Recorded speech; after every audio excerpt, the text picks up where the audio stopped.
वालेकुम। आज मैं आपके लिए रेशियो एंड प्रोपोर्शन जो कि मैथमेटिक्स का एक चैप्टर है, उसका एक टॉपिक है। मैथमेटिक्स जो सब्जेक्ट है उसका एक टॉपिक है रेशियो एंड प्रोपोर्शन, ये मैं आपके पास लाया हूँ।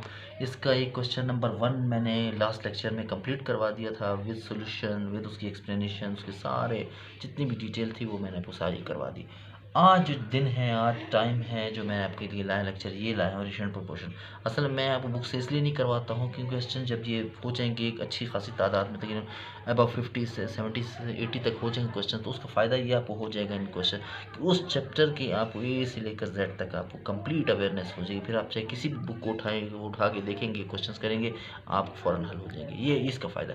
इस चीज़ से क्या होगा कि आप रटाफिकेशन से निकल जाए। अब हम लोग जाते हैं इस क्वेश्चन को, मैं आपको पहले इसकी डिटेल बता देता हूँ, फिर इसके सोल्यूशन की तरफ हम लोग आते हैं। ठीक है, तो इसका ये है कि क्वेश्चन नंबर 2 है, ये है 15,500 15,500 सॉरी 15,500 15,500 को हमने डिवाइड करना है।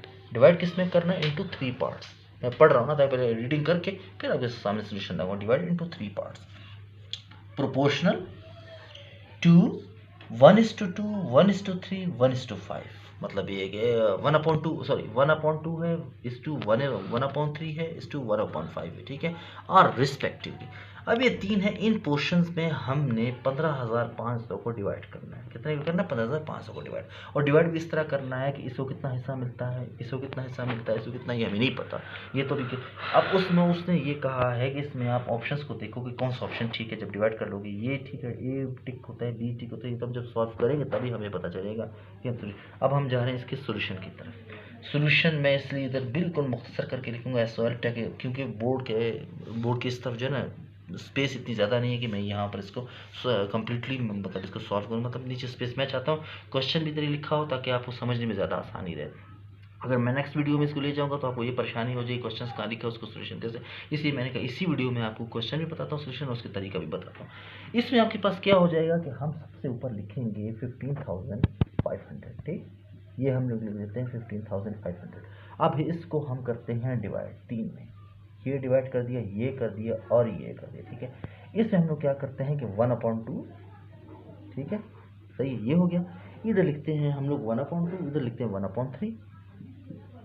ठीक, बीच में हम सिंबल भी देते हैं इस रेशो का, वो जो रेशो का सिग्नल वो सिंबल जो होता है वो भी हमने देना होता है। और तीसरे की बारी आती है 1/5। ठीक है, अब हम इसको क्या करते हैं कि इसका हम ले लेते हैं एलसीएम, इस 2 का, 3 का, 5 का। इसका देखिए एलसीएम लेने का बिल्कुल सिंपल तरीका है, मैं आपको बताता हूँ, वो भी मैं आपको लेकर दे देता हूँ। एलसीएम भी बताता हूँ। एलसीएम का मतलब होता है लीस्ट कॉमन मल्टीप्लाई, मतलब इसका हमने एलसीएम लेना, एलसीएम ये लेना है। ठीक है ना, उस पर मल्टीप्लाई कर। अब मैं आपको एलसीएम लेने का तरीका बताता हूँ, एलसीएम लिया कैसे जाता है। मैंने पहले आपको बताया था, ये छोटे बच्चे जो है ना उनके लिए भी जिनको एलसीएम निकालना नहीं आता, तो आज वो एलसीएम भी सीख जाएंगे कि एलसीएम कैसे लिया जाता है। एलसीएम ऐसे लिया जाता है 2, 3, ये 5, ये है। सबसे पहले इसको कम से कम जो जिस टेबल से ये डिवाइड होगा वो होगा 2 से। 2 से करते 2 1 2, 3 का 3, 5 का 5। ठीक, फिर हम इसको करते हैं 3 से, 3 1 3, 3 1 3, ये आ गया, 5 आ गया। और लास्ट में जो होगा ये 5 से जाएगा, बाकी किसी और टेबल में ये नहीं जाएगा। 5 1 5, 1 1 1 1। तो हमारे पास क्या रहेगा 5, ये रह गया हमारे पास 5, 3 और 2। इन तीनों को जब हम मल्टीप्लाई करते हैं आपस में, 5 3 15, 15 को जब 2 से मल्टीप्लाई करेंगे हम 30 आ जाएगा। तो हम लोग किससे इसको मल्टीप्लाई कर देंगे? 30 के साथ। ठीक है, 30 के साथ क्यों मल्टीप्लाई करेंगे? क्योंकि हमने इसके जो डिवीजन में 5 है, 3 है, 2 है, इन तीनों को हमने ख़त्म करना। तो ख़त्म करने के लिए ज़्यादा इसको मल्टीप्लाई करना पड़ेगा, तभी जाके डिवीजन ही ख़त्म होगी। इसको ख़त्म तो हमने करना है, ख़त्म करके हम सोल्यूशन की तरफ जाएंगे ना कि हमने क्या करना है आगे। अब जी हम लोग गए, मैं इसको मिटा रेज इसलिए मैंने इसको कर दिया क्योंकि वो जगह नहीं बन रही। ठीक है ना, कुछ हमने इधर भी सॉल्व करना होगा। ठीक है, अब मैं इसको डायरेक्ट सॉल्व कर रहा हूँ। डायरेक्ट इसलिए मैं सॉल्व इसको कर रहा हूँ क्योंकि नीचे जगह नहीं बनती। आप इसमें देखें, आपकी ये देखो 1/2 होगा मल्टीप्लाइड बाई 30, सही है। इस टू 1/3 मल्टीप्लाइड बाई 30, इसके बाद ये 1/5 मल्टीप्लाइड बाई 30। ठीक है, 2 1 से 2, 250, 250 15 2 30। ठीक है ना, 2 1 से 2, 5 इधर आ जाएगा, इधर मतलब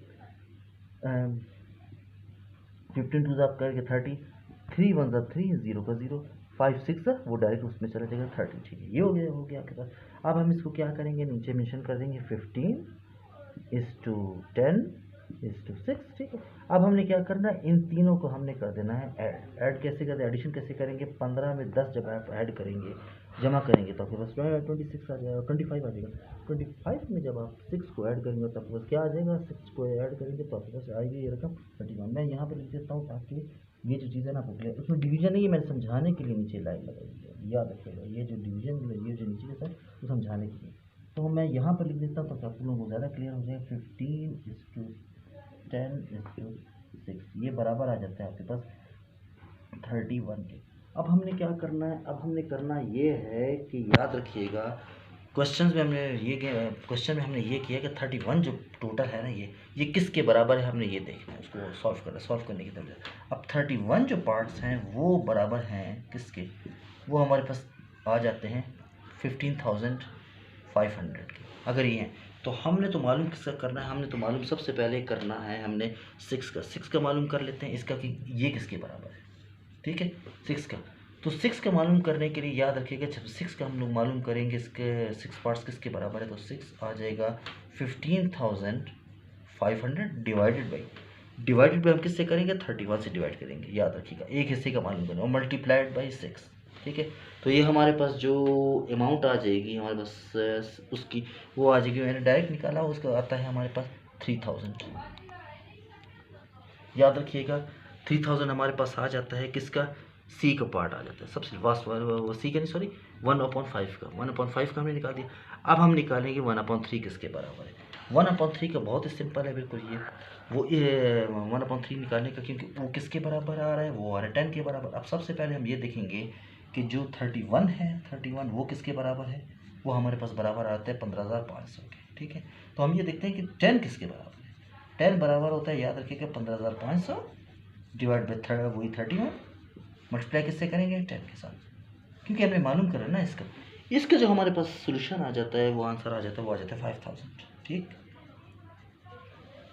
सही है।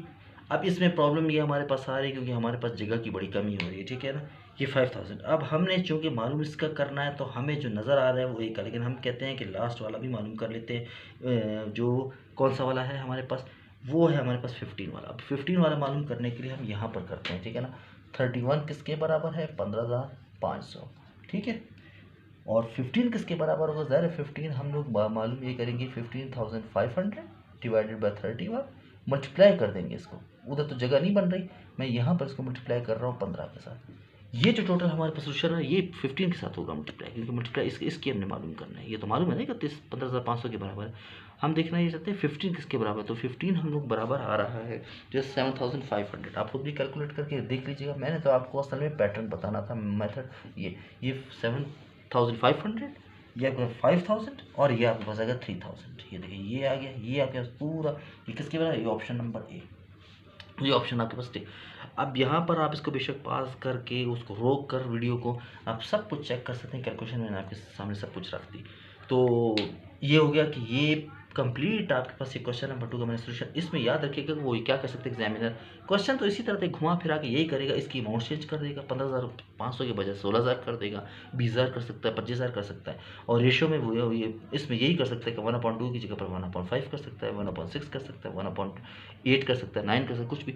आपने पैटर्न यही है उसको सॉल्व करने का तरीकाकार यही है कि 15,500 उसको तीनों पार्ट्स में डिवाइड कर देंगे, उसका सबसे पहले आप ले लेंगे एलसीएम, जो सबसे आसान है। एलसीएम लेने का तरीका मैंने आपको बता दिया कि मल्टीप्लाई कर दिया अपने 30 के साथ। जब 30 से मल्टीप्लाई इसीलिए मैंने आपको करवाया है, इसलिए कहा है कि ताकि इनकी डिवीजन जो है ना याद रखिएगा, इसको अपने ख़त्म करना है।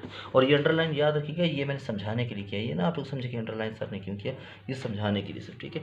आप क्या करो 2, 3 और 5 को जो है ना, हमने चूँकि डिवीजन को ख़त्म करना था इसलिए हमने तीनों का एलसीएम लेकर 30 से मल्टीप्लाई कर दिया। 30 से मल्टीप्लाई करने का क्या फ़ायदा होगा, ये तीनों ख़त्म। इसके ये आपका था पहला स्टेप, याद रखिएगा ये था पहला स्टेप। इस पहले स्टेप से होते हुए हम सेकंड पर, मैंने इसको उतारा इसलिए आप लोगों को समझाने के लिए, ठीक है। वो मैंने एलसीएम लिखा था उसको इरेज इसलिए करते हैं क्योंकि बोर्ड में जगह नहीं बन रही थी।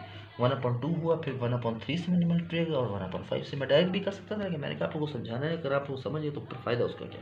मेरा मतलब तो आप लोगों को समझाना था कि आप लोगों को समझा दूँ कि कैलकुलेशन कैसे होती है वाली क्वेश्चन। ये छोटे लेवल के भी है, इससे बड़े लेवल के भी आएंगे, और इंशाल्लाह आप लोग कमिंग लेक्चर्स में से ज़्यादा आप सीखोगे इंशाल्लाह। लेक्चर का एंड तक जुड़े रहे, स्किप ना कीजिएगा, क्योंकि मैं बीच में बहुत सारी चीज़ें आपको बताऊंगा कि क्या क्या चीज़ें, क्योंकि मैं चाह रहा हूँ कि सबसे पहले आप लोग अगर थ्योरी में बयान करूँगा तो थ्योरी बयान करने का नुकसान क्या होगा कि आप लोग बोर हो जाओगे। आप लोग कहोगे नहीं जी ये तो सब थ्योरी बयान करें। मैं चाह रहा हूँ थ्योरी और प्रैक्टिकल साथ साथ चलेगा। जहाँ जहाँ मुझे ज़रूरत महसूस होएगी कि भाई मैं आपको थ्योरी समझाऊँगा तो थ्योरी बयान करूँगा, जहाँ पे क्वेश्चन होंगे डायरेक्ट क्वेश्चन। अब ये लेक्चर बहुत लंबा हो गया इसलिए मैं इसको यहीं पर फिनिश करने जा रहा हूँ, ठीक है। इंशाल्लाह नेक्स्ट लेक्चर में दोबारा इंशाल्लाह आपसे मुलाकात होगी। तब तक की इजाज़त, मुझे इजाज़त दीजिए। अल्लाह हाफ़िज़।